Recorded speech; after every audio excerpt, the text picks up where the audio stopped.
Hi, today I'm going to read to you from Slash and Burn, the fourth book in C.L. Schneider's Night Fire series, on behalf of Itsy Bitsy Book Bits. Chapter 1. Cottony puffs of snow fell from a late night sky. The delicate flakes, melting on contact, cast a peaceful hush over the city streets.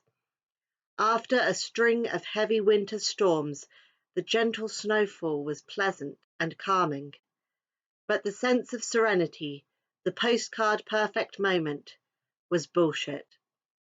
There was nothing peaceful about the Sentinel. It was a hard truth that helped alleviate my guilt as I shattered the quiet with a rapid shot of fire.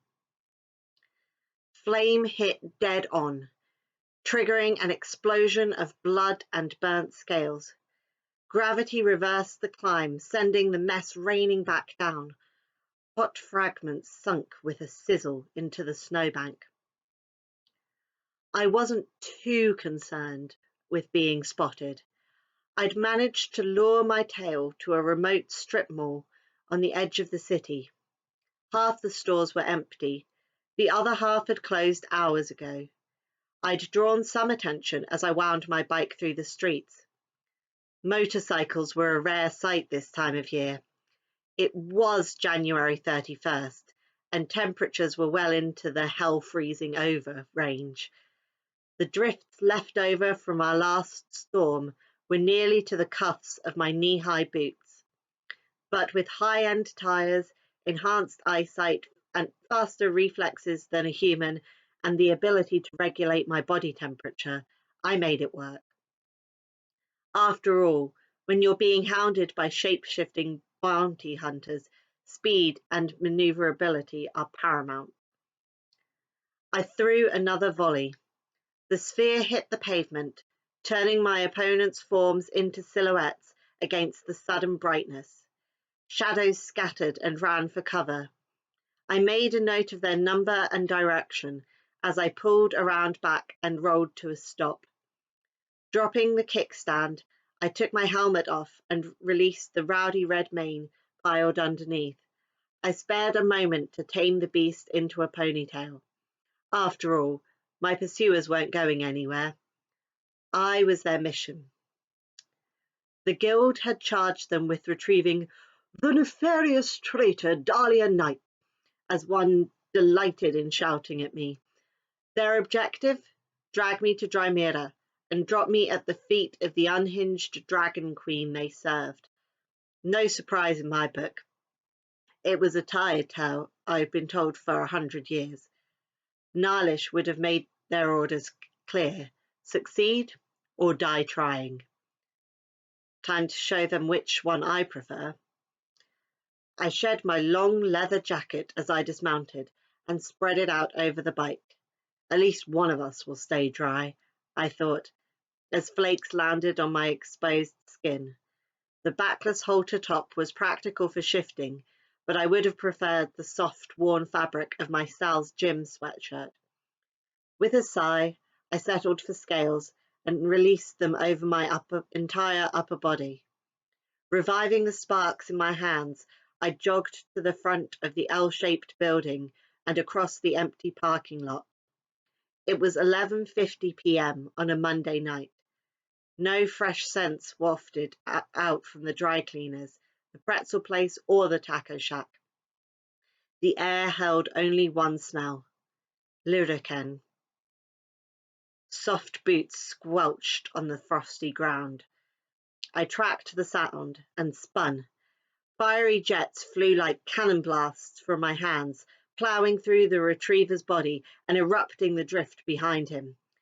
Flakes spewed into the air, then settled on the smoking form sprawled out with a hole through his chest. One arsehole down, 3 more to go. Shadows moved within the storm. One crossed low to my right, scurrying along the awning-covered walk bordering the storefronts. The shape took cover, disappearing behind one of the stone supports. Another darted to the back of the ATM kiosk at the end of the loft. A third hovered above me. struggling to keep her wings quiet enough to blend. Decisions, decisions. I pulled the sidearm at my hip and fired straight up. 2 rounds elicited muffled grunts. The third dropped a body on the wet asphalt behind me. A moan escaped. I cut it short with a 4th shot, then pivoted to lob a smouldering stream at the face peering out from behind the pillar. It was a strong blast, but not a clear one. Stone fragments burnt from the corner of the support, pelting my target. He caught no more than a glancing blow from my attack, but it was enough to make him stagger back. Losing balance on the slushy sidewalk, he toppled, smashing through the glass front door of Jack's pawn shop. Fire and bullets at the ready, I started after him. I was a step from the sidewalk when a torrent of ice water slammed into me from behind. Propelled forward, my face met the broken stone pillar. Scales fractured. Blood misted in the chilly air. Before I could shake off the hit, hands grabbed hold, lifted, and hurled me into the store's display window. Glass gave way at my sudden intrusion and dumped me in the middle of the exhibit.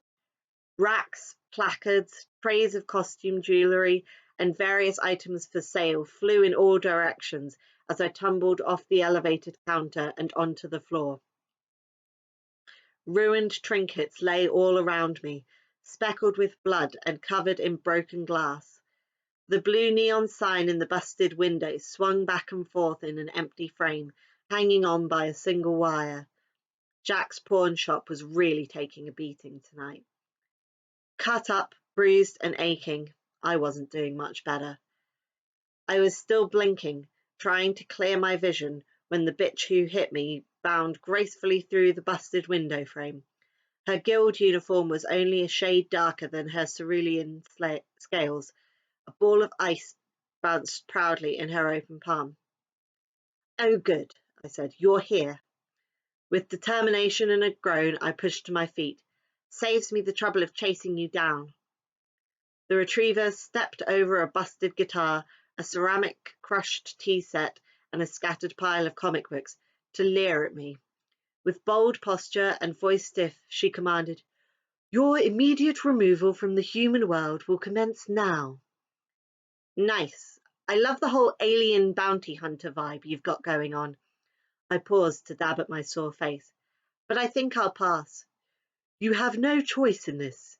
Your return has been decreed by the Exalted One, Nalish, beloved queen of the dragon tribes of blah, blah, blah. We both know who she is, though she wasn't looking exalted the last time I saw her. Helpless would be a better word. Or didn't Nalish tell you that a lonely Lyrican traitor kicked her ass into a seizure?" Pointing at myself, to be clear, I added, "This lowly Lyrican traitor." She dismissed my over-the-top bluster with a snort. "Not possible." "I'm sure you're right. Nalish wasn't absent from her throne for weeks. Her attendants didn't offer flimsy excuses about her being too busy for an audience." I glanced down, pulling a sliver of the guitar out from between the scales on my right arm. There definitely weren't whispers about her odd behaviour, rumours of an illness or some mysterious condition. Everything has been— I plucked another splinter from my side. Status quo. "You know nothing of what happens on Drymera."